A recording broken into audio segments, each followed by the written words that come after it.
Sagittarius, hi, welcome to Mystic Queen PH. Titingnan natin what's coming to you in the next 7 days from the time na mapanood nyo ang reading na to.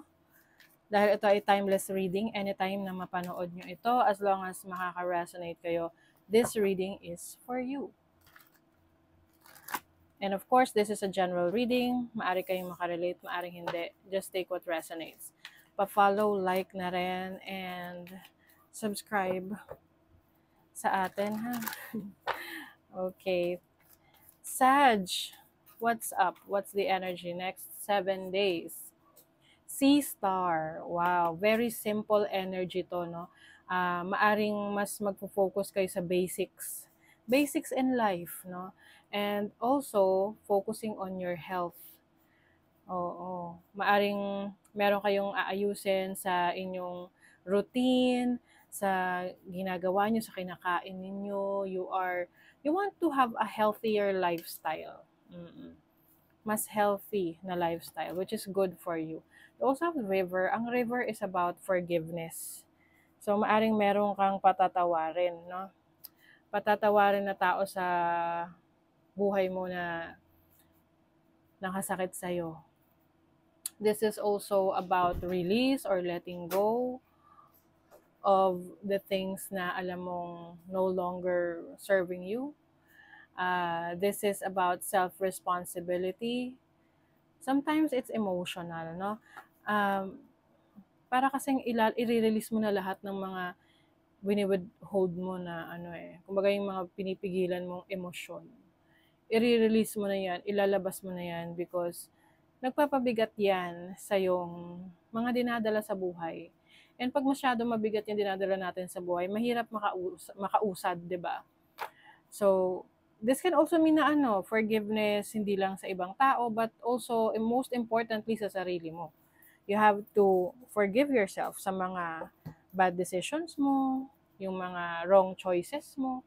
And, ang importante naman kasi natuto ka dun eh. Siyempre, kung alam naman natin na hindi yan mag-work para sa atin or somehow masasaktan tayo, hindi natin yung pipiliin, di ba? But, ang importante is the lesson na natutunan natin. Yes. Okay, let's see your overall energy. Tinan mo. Oh my God. So, the Three of Swords is about pain. This is about broken heart.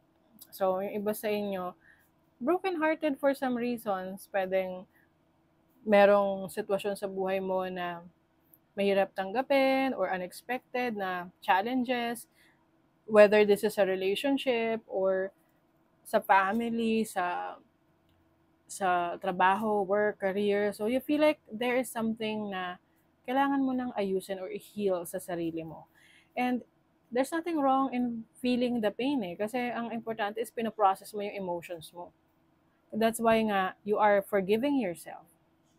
Pinapatawad mo yung sarili mo dahil minsan sinisisi natin yung sarili natin Dapat di ko ginawa to, dapat. Sometimes we become too hard on ourselves na nakakalimutan natin na tayo ang number one na kakampi ng ating sarili. 'Di ba? So you have to be there for yourself. Na feel it, no? Kung kailangan mong umiyak, iiyak mo. Kung komportable kang pag-usapan yan, humanap ka ng taong makakausap mo na hindi ka i-judge, na makikinig lang talaga sa'yo. 'Di ba? Tingnan natin yung challenge mo. Four of Cups. Nako. Yung iba kasi sa inyo maaring meron kayong ipinipilit, no? Maaring meron kayong pinipilit na ito yung dapat mangyari, pero it's not meant for you. So, if it's not meant for you, it will not happen. Yung iba iniisip, missed opportunity. Hindi. Kung talagang na-missed opportunity mo yon, ibig sabihin hindi para sa'yo yon. Or, pwedeng hindi ka pa ready. So, the challenge for you is, hanapin mo kung saan ka mas magkakaroon ng fulfillment. Saan ka mas magkakaroon ng happiness kesa nakafocus ka sa mga bagay na nagpapalungkot sa'yo. Kasi lalo ka lang malulungkot. Your opportunity, eto na, sinasabi na nga sa inyo na magbago na. The Wheel of Fortune is like moving to a new direction. So, meron ka ngayong opportunity na baguhin ang sitwasyon mo. Kung ikaw ay may challenging situation, yung iba, separation, or disappointment sa trabaho, any kind of emotion na very painful para sa'yo, or disappointing sa'yo, frustrating sa'yo. You have the opportunity to move past that hurdle, no? Yung challenge na yan. Alam nyo kung bakit na pinagdadaanan nyo yan? Kasi nga, piniprepare kayo for your next adventure sa buhay, which is a better experience.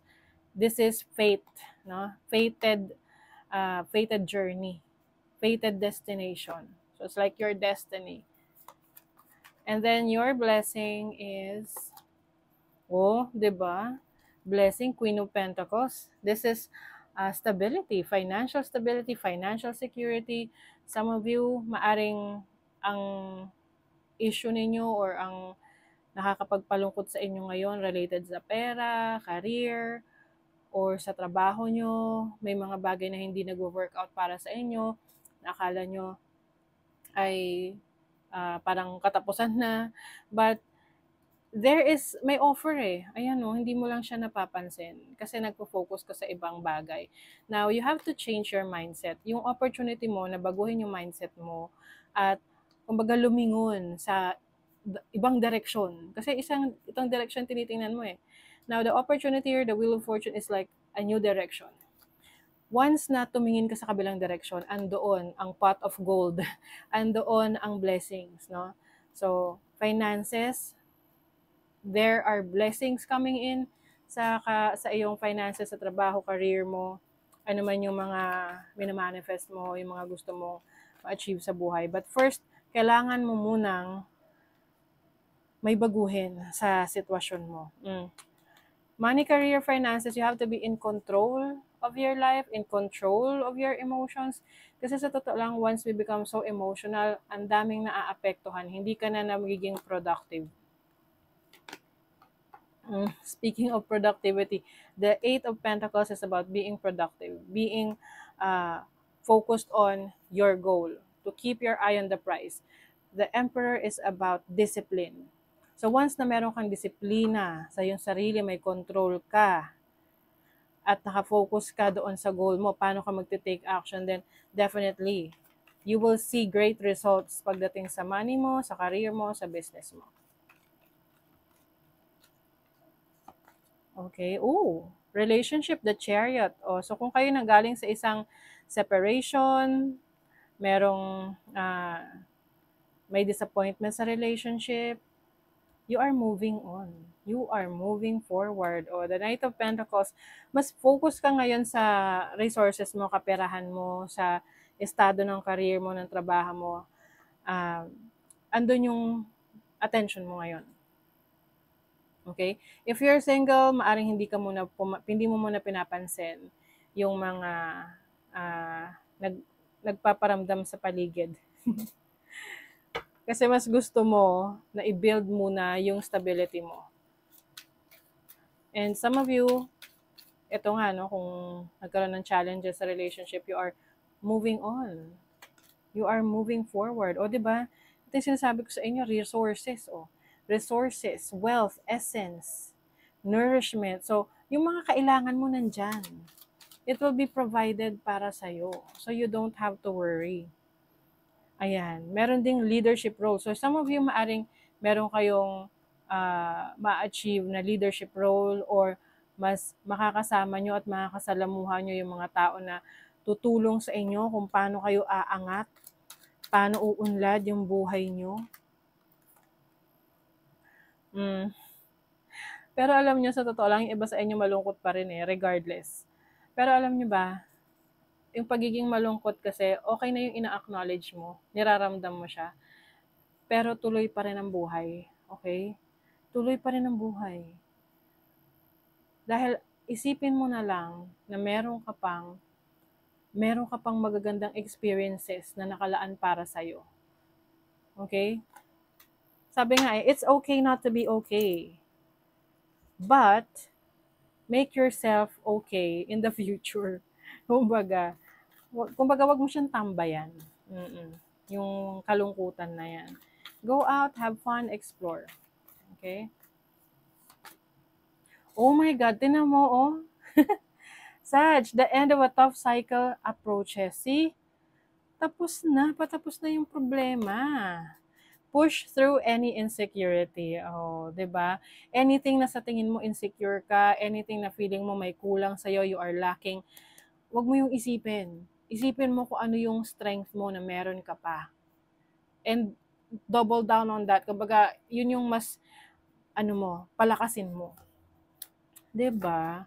So that is your reading, Sagittarius. Thank you so much. See you again.